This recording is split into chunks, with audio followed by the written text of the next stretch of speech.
วัสดีครับผมโอ้มีเพลงก็จะพยายามพูดเยอะๆอันนี้คือตลาดอยู่อันนี้นะครับ อยู่ไหนก็ไม่รู้ อันนี้ตลาดยังครับไอ้อันนี้ซื้อตลาดยังครับอ๋อตรงที่อันบอกรถมาน่ะเนาะนี่ของกินนะครับผมเยอะมากเลย แต่ก็มีเพลงเข้ามานะครับผมมันมีเพลงลืมมันนี่โอ้หมูย่างพูดตลาดอันนี้มันน่าเดินมากเลยเนาะตลาดแบบปักเป้าอะไรเนี่ยแหละปักเป้า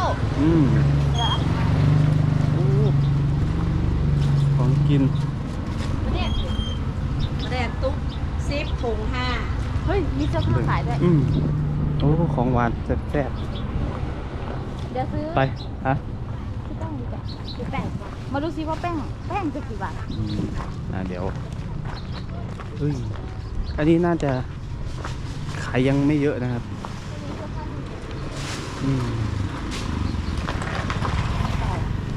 แป้งเดี๋ยวอันนี้คือร้านยังไม่เปิดทุกร้านนะจะไปดูซื้อเลยเสียซื้อยังไปโอ้อันนี้น่าจะเป็นแบบตลาดเลยนะเข้าไปน่าจะจากมุมโน้นออกมา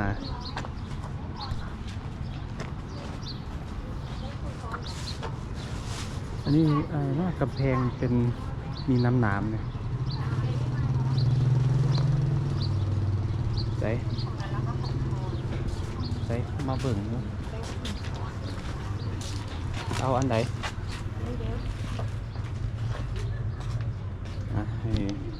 ให้น้องปอนสุดแปลกครับผมให้เราซื้ออาหารไปทำหรอก็ให้เราซื้ออาหารไปทำหรอรู้ไงเป็นว่าทางนู้นทำรอนะเตรียมรอเราไม่ต้องซื้ออะไรหรอกน่าจะประมาณนั้น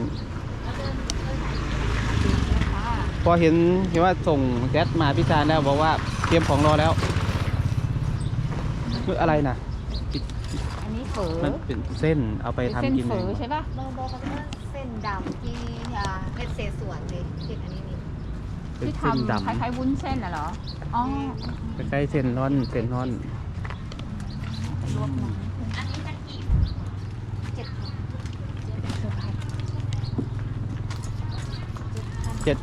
7,000กะเอาได้10,000ให้กระเจ้าก็ได้หาก่อนไม่ละ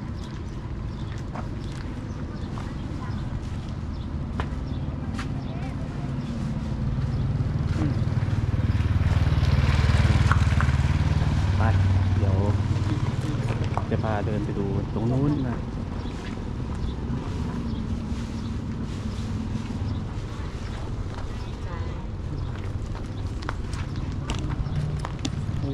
เราซื้อแป้งในราคา 7,000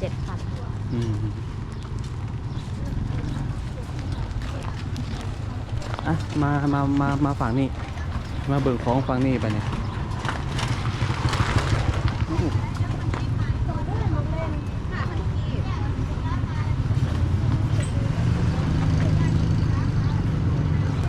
มีผลไม้นะผมอันนี้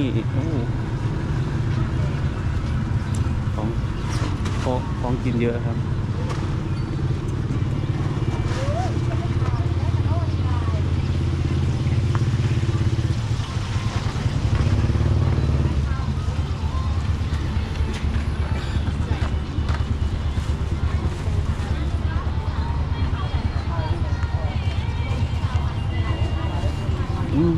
เห็นว่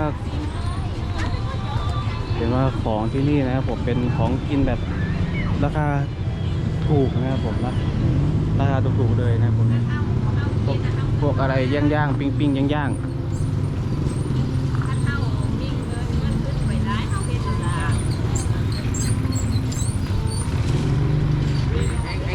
ครับผมไม่เป็นไรผมพูดกบเกลื่อนมาตั้งแต่เข้ามาแล้วไหนพี่โจมีอะไรนำเสนอบ้างอร่อยหมู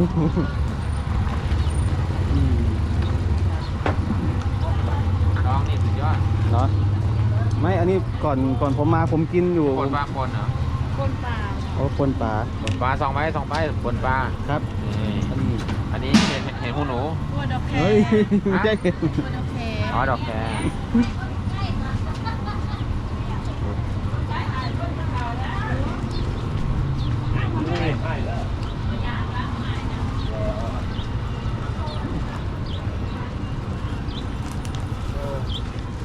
ได้อย่างเนาะ เอายังไปเฮ็ดกิน เบอร์เขา นี่ครับที่ผัก แถวบ้านผมมี ผักอะไร จำชื่อไม่ได้ ผักขะแยง ผักคะแยงแม่นผัก อั คะ น แย นี้ ง กำเท่าไหร่เนี่ย 2,000 2,000 บาทนะครับนี่ครับ 2,000กีบ 2,000 กีบ อืม 2,000 บาท 2,000 กีบกี่บาท 5 บาท 10 บาทเหรอ 2,000 กีบ ไม่ นะค แล้ รับ วไม่แล้ว 5 บาท ประมาณนั้นแหละ นี่ดูนี่ดูแม่ค้าดูแม่ค้านี่ นะ แม่น โดย5 บาท นี่ก็5 บาท 3,000 คนที่แพงกว่า แม่นตัวนี้แพงกว่า โซ่คุณจับเรือนี่ซื้อไปอันนี้อ่ะอุ้ยกำใหญ่มากเลยไม่โอ้โห มัดน้อยก็มี มันด้วยอันนี้ผักขมป่ะผักกาดขม ปังโอ ไม่ใช่ผักกาดเงินป่ะ ประกาศเงินบ่มีผักผมมี เขาผักขมเหรอ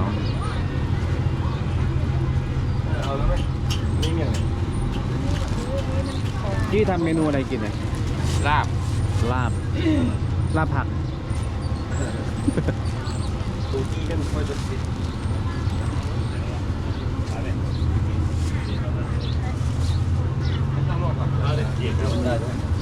นี่ร้านขายของหวานเนาะไปตากินอยู่เดี๋ยวย่างเลาะก่อนนะ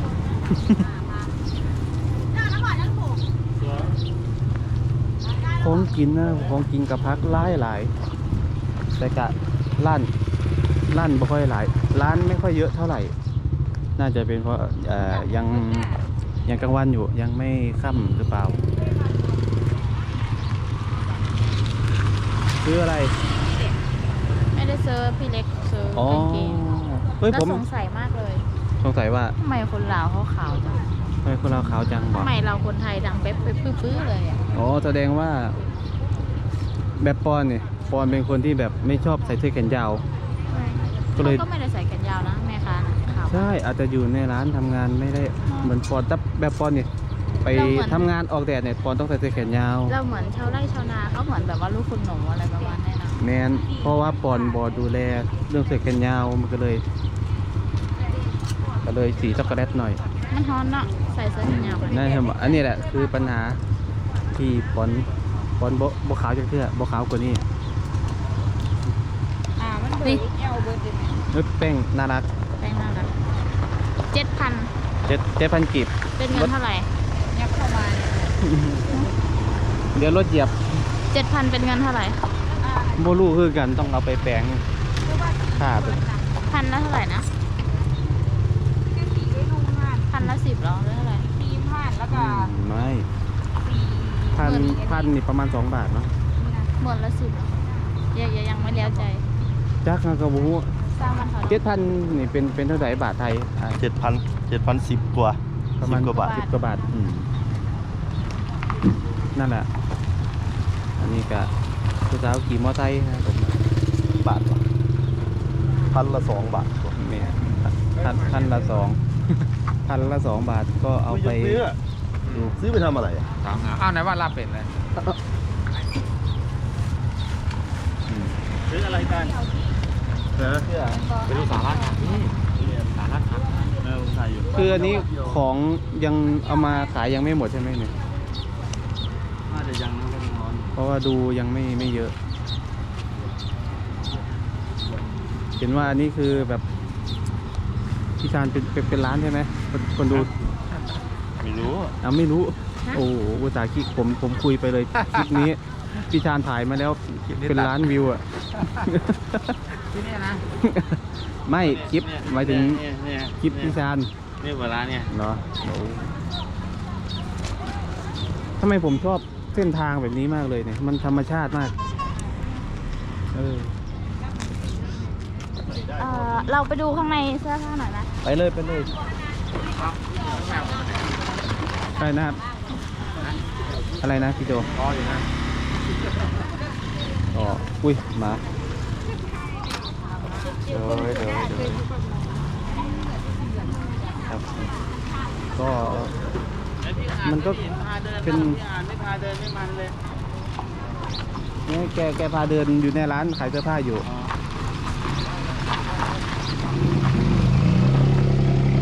ก็ทางก็ไม่โล่งอะไรนะมันก็แคบๆหน่อย แต่ว่ามันได้บรรยากาศมากอันนี้คืออะไรเนอะ ไหน เนี่ยเป็นน้ำหนามเนี่ย ไหน อันนี้แหละ โรงงานเย็บผ้า อ๋อโรงงานเย็บผ้า โรงงานวิกโรงงานนี้มาจากบุรีรัมย์เลยนะ โอ้ จริง มาจากบุรีรัมย์ฝั่งไทย ก็มีพวกที่เขาเคยได้ยินเคยได้คุยที่พวกที่มาจากบุรีรัมย์มาสอนคนที่ลาวเนี่ยครับ ทำไมคนสาวเราเปิด สาวลาวสวยมันเป็นเรื่องของเขาครับพี่จะให้ผมถามให้เลยไหมล่ะ ได้ น้องครับอีหล่าสาวลาวเป็นอย่างคืองามนั่น สาวงาม ก็เขาไม่ตอบอ่ะพี่เขาเห็นหน้าพี่เขาเลยไม่ตอบโอเคไหม เฮ้ยคนข้างหลังเป็นสาวลาวเปล่า ไม่คนนั้นเสื้อดำกำลังมา โอ้คนทุกยากให้ทรงขาดคุณกระใส ซื้อให้เพื่อนหน่อยกว่า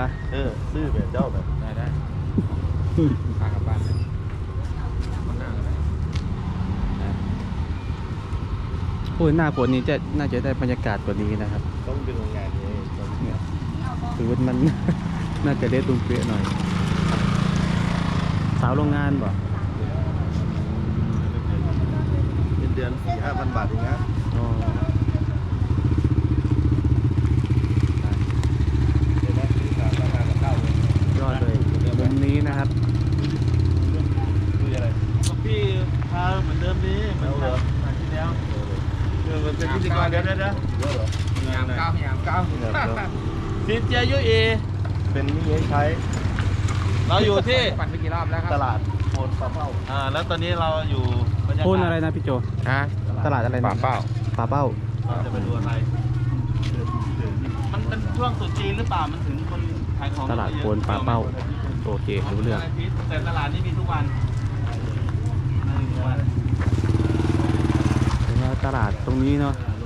มีทุกวันนะครับผมเนาะเพราะมันอยู่ข้างโรงงานนะครับผมเวลาเลิกงานนี่น่าจะขายดีมาก ยากกว่าคนบ้าน มาโอ้ยดูปิ้งปลาเก่งปลาหมอนะปิ้งปลา ต้องลาอันนี้ตับอีกอย่างนี้นะอันนี้ไก่ ตับหมูหรือเนื้อ หมูหรือไก่หมูแย่หวะไม่เท่าไหร่พี่ไม่ละ7,000 7,000 มัน มี เท่า กัน ไห จ่า ร่ ยไหมเนี่ย หมูถึง 7,000 7,000 บาท ดาวได้ไหมน้อง กีบ 7,000เหรอ เอาตำกล้วยหน่อย ตำกล้วย กล้วย โอ้โหพี่โจ ตะกล้วย มา เท่าไหร่ ทำกล้วยเลย พี่เอาจริงใช่ป่ะเนี่ย 15 30 บาท เอา เออ ไม่เผ็ด เอาพอดี เอาแค่ปากอ่ะ อะไรนะ เอาแค่ปากอ่ะ จริงดิ 7,000ตำกล้วยเท่าไหร่ต้องละ 15 15 30 บาท เดี๋ยว อันนี้ไม่ค้าตำเองเหรอ 5,000